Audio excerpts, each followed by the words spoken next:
Akrofoneti for Yensaka breaking news will be. Now breaking news no social media and DC communication platform and as handle a friend political hazard. Or see breaking. My project is screen. I see 18 stolen state vehicles found in Wuntomi house. And I say Wuntomi garage when the residence in Kumasi. Yes, go Wuntomi will fear or what team Kumasi into was in.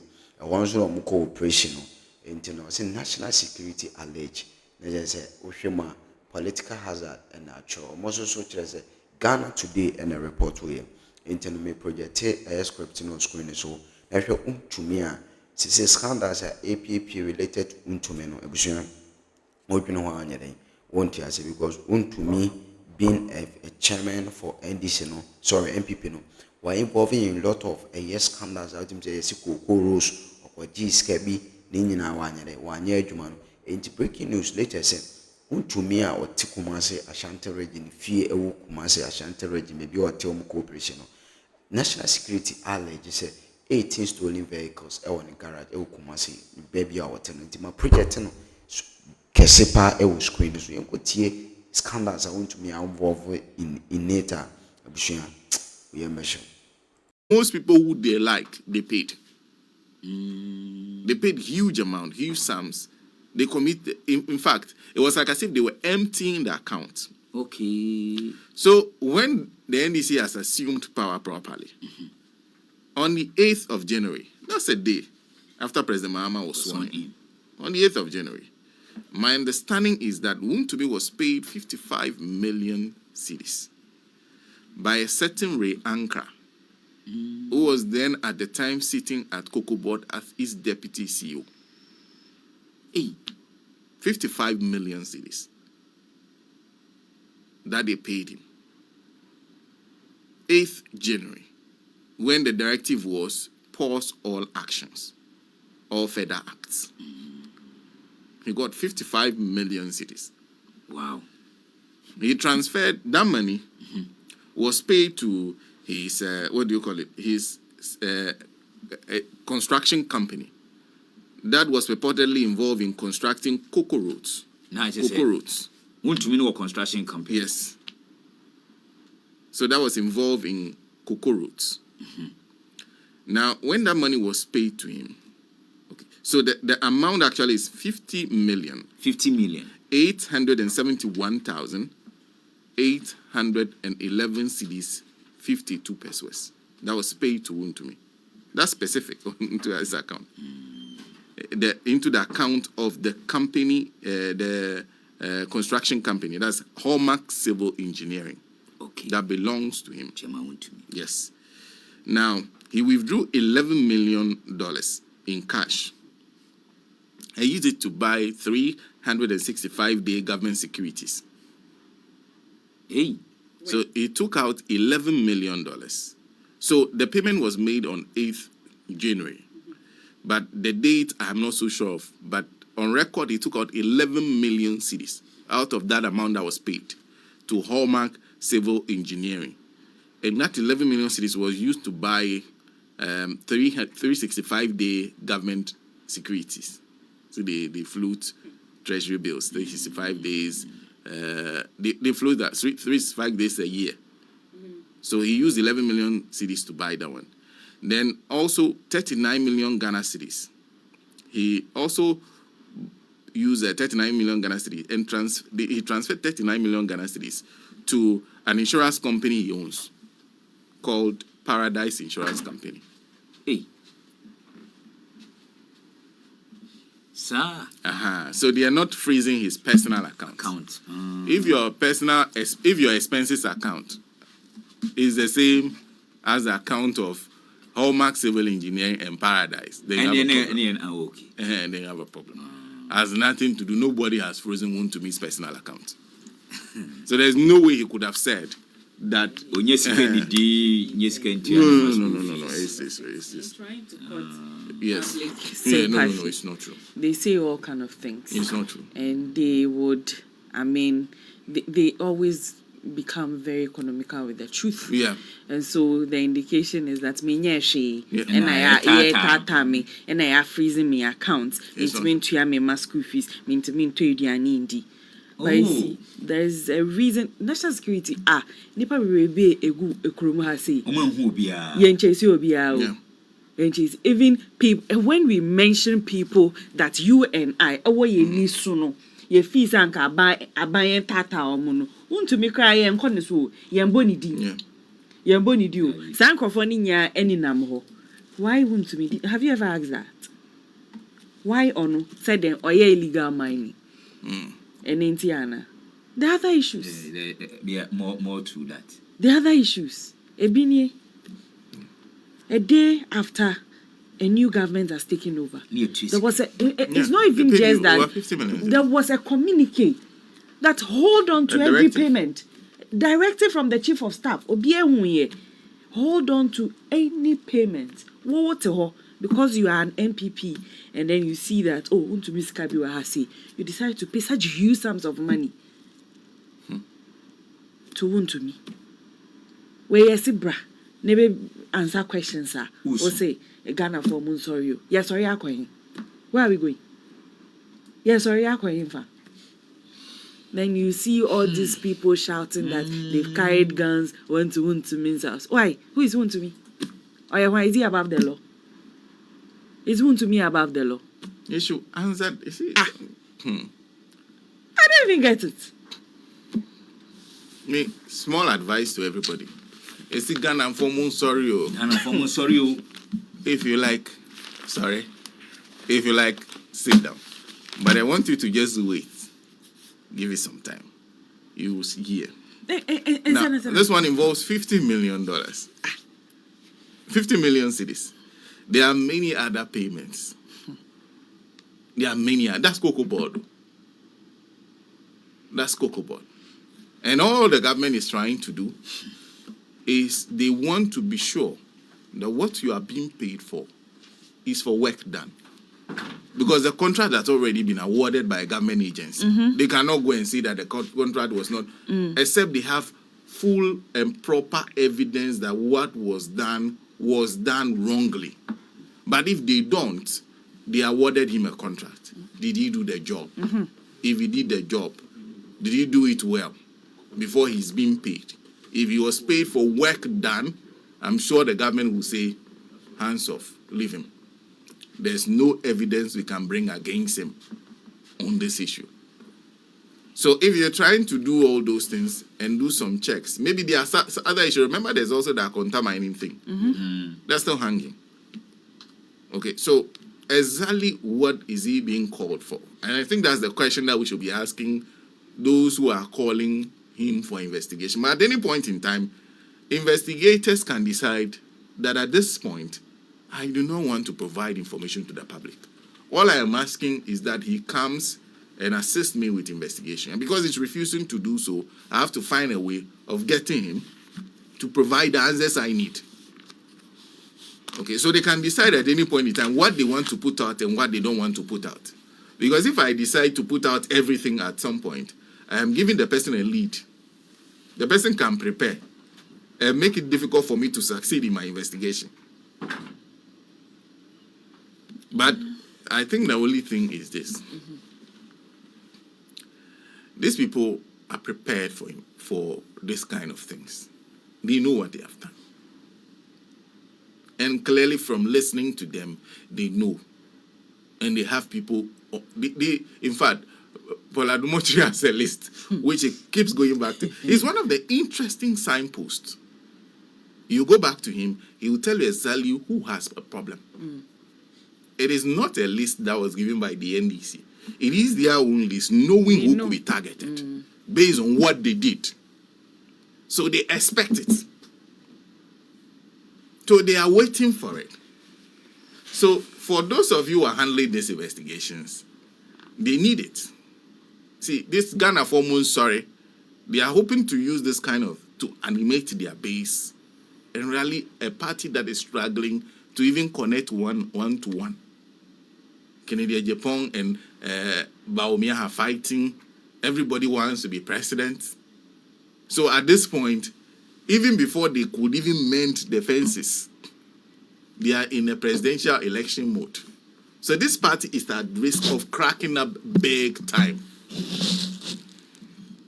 Because right now, every MP will be protecting themselves, not the party. It's at risk of cracking up big time.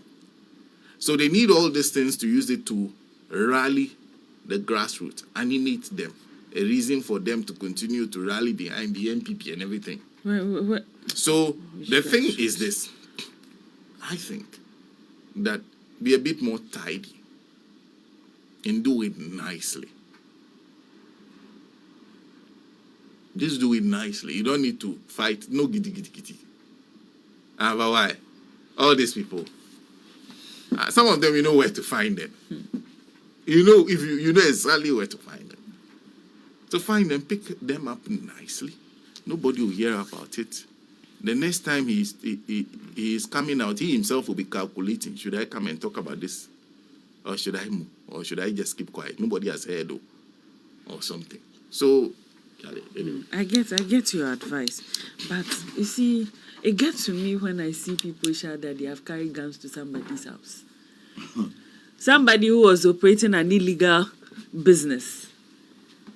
If national security officials are in his house with guns, this house, yeah, illegal business we are. Debbie. And they want to say a ton drugs. Debbie. Want to say a human trafficking. Debbie. Want to say a then wahasi. This is a media house. Even this house was invaded by guns. 2 pickups full of some invisible forces. I mean armed. Mabahasi dove in like Omata say. I mean, armed robbers be Adani Hase or Mobays. They didn't come here with guns. Why? Was Hilda not pregnant at the time? Was Hilda not pregnant at the time? What are people talking about? So Obia Pong. See. Me, when I see those things, it gets to me. I just get angry. People shouting, why did you go to his house with guns? What? Why? The other side, they are not human beings. They don't have blood flowing through them. So when they are in power, then all of you become so intelligent all of a sudden. Everybody is so intelligent and they know what is right, how governance is supposed to be. But when the NPP is in power, everybody is quiet. Everything they do is the right way. Why are we like that? Why? When they went to James Barton's house in 2016 or 2017, why? None of my fear. None of my fear. They were not kids. They were not kids because it's the NPP administration, so they were adults. What is all this? And my kids, and they were traumatized. Why? Their kids were not traumatized, and I said they were immune from being traumatized. I don't want to. I just don't like them. People start talking like they have more sense than anybody. Don't take guns to what? When they were bringing guns to this house, like any criminals, they will fear. I say, where were you people? Where were your sense? Where was your wisdom at the time? Did you say anything? This was a media house. This is a media house. But they had the effrontery to bring in guns. 2 pickups full of invisible forces, boys. I assure you, police uniforms. They came here with guns. One kasa. No, there. Yes, so illegal mining and any criminal activity in Ghana. What's people talking about? Illegal mining. Well, we have to turn to another issue shortly. Before then, this is Godfrey Adami, really. If there is any group of people who have politicized this process, it is the NDC government. Look at the band of lawyers representing the petitioners. Mr. Tashishikata, Mr. Tadosori, a lawyer who has gone on record of representing all NDC figures the past 8 years, and who very much associated with the NDC. Oliver Bakavomo, a young man who recently rose to popularity on account of all kinds of attacks against the NPP government, and who very much has been associated with the NDC, worked with President Mahama in his office, and all that. These are people who are prosecuting the Chief Justice. And I think that it's about time that good men in this country stood for what is righteous and what is right. I mean, as far as I'm concerned, if there's any Attorney General who, right from his appointment, has stood up for the judiciary and has spoken against attacks on the independence of the judiciary, it is myself. And it is about time that the proper thing is stood for in this country. And we cannot let people mislead the public and then let it go uncorrected. And I'm making the point that indeed the action I've taken is consistent with all actions I've taken right from the first day I was even appointed as Attorney General. I remember my inaugural speech at the Ghana Bar Association in 2021, Bogatanga. A very significant part of it was devoted to protection of the independence of the judiciary and to ensure that attacks on the independence of the judiciary, as we are witnessing now, do not occur.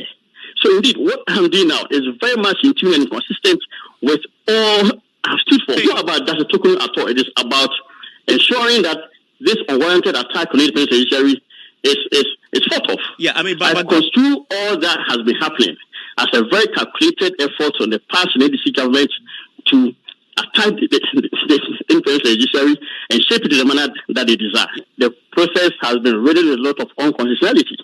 The process has been laden with grave violations of the Constitution each step of the way. In the first place, even the President's consultation with the Chief Justice, when he had not notified the Chief Justice of receipt of the petitions, was even unconstitutional. And this partial release we are seeking. Secondly, the manner in which the so-called prima facie determination was made was also unconstitutional. It's not affront to the Constitution. Every citizen of this country is entitled to a fair trial. This process clearly it violates every tenet of a fair trial. How can it be told the Chief Justice that it's a prima facie case has been made against you, and that is it? There's no reason given. There's no specification of which of the allegations a prima facie determination has made, which of them prima facie determination was not made, the reasoning for it, the basis, and what have you. And these are basic rights that every citizen of the country ought to enjoy. So how can such a right be denied a person as significant as the Chief Justice of the Republic? And indeed, it was denied, as I said, because they want to clearly violate a right and railroad the process and interfere with the independence of the judiciary. I mean, so indeed, the manner in which the prima facie determination was made also constitutes a part of the relief that we are seeking. I got very much offended, and indeed I deplored in serious terms when I saw the representation of the petitioners in the matters. Petitioners represented by Tado Sori, Chatuchikata, and Bakavomo, heavily or dying the real NDC people, and who have all along been attacking the Chief Justice. Every week before this disclosure was made, they were on radio, on internet, writing all kinds of articles and all against the Chief Justice and encouraging the process to roll on. Was it an attempt to throw dust into our eyes? Indeed, the country ought to consider that a pure constitutional matter. If you look at the relief that we are seeking, they are purely constitutional. They are premised on the denial of the Chief Justice of a right to a fair trial. I think that it is improper, and indeed, any citizen, I've gone on record as representing various dismissed workers and all. Not from recently, as far back as 2009 and all that. Civil servants who were unlawfully selected by the John Mills and Mahama administration. Way back 2009, if you look at my record, I defended civil servants who had been unlawfully interdicted. So what I'm doing is clearly considered my history. And I'm saying that this whole process is unconstitutional. There must be a careful look at it. And the nation, the democratic credentials of the nation are clearly endangered by a continuation of the process. So how can persons, with all respect, I mean, Justice Paman is one person that I respect a lot. He was actually chairman of the the Law Reform Commission Board when I was Attorney General. So I've had very good relations with him. There's nothing personal, and indeed we have very good relations. Anytime we meet and all that. But how can it be that Justice Paman will give 4 judgments in favor of one of the petitioners in the matter and be appointed as the chairman of this committee? And it is not only one matter. Apparently, it is actually two of the petitioners. He also sat on all of the cases involving the police officer. who is also a petitioner in this matter. So clearly, the whole process is really all kinds of unconstitutionality and leading with people who are afflicted by conflict of interest. The most important point, with all respect, is that there's an issue of grave unconstitutionality, which borders on an interference in the independence of Ghana's judiciary.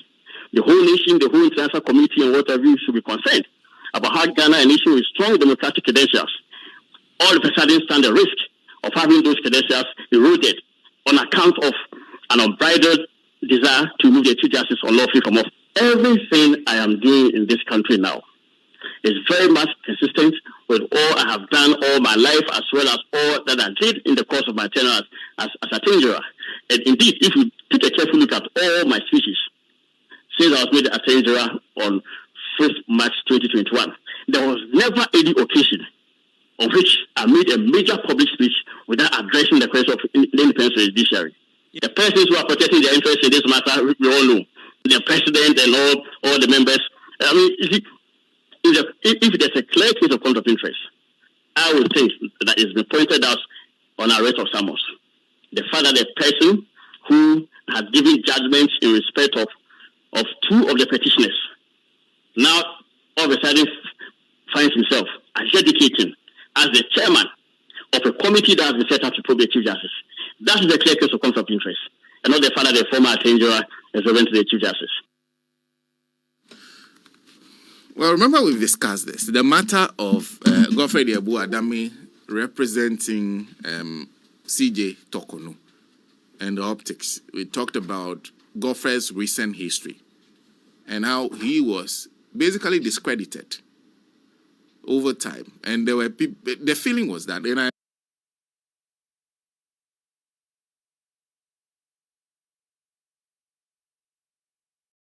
and then I'll show you Medina. Now, I subscribe and I share. God bless you.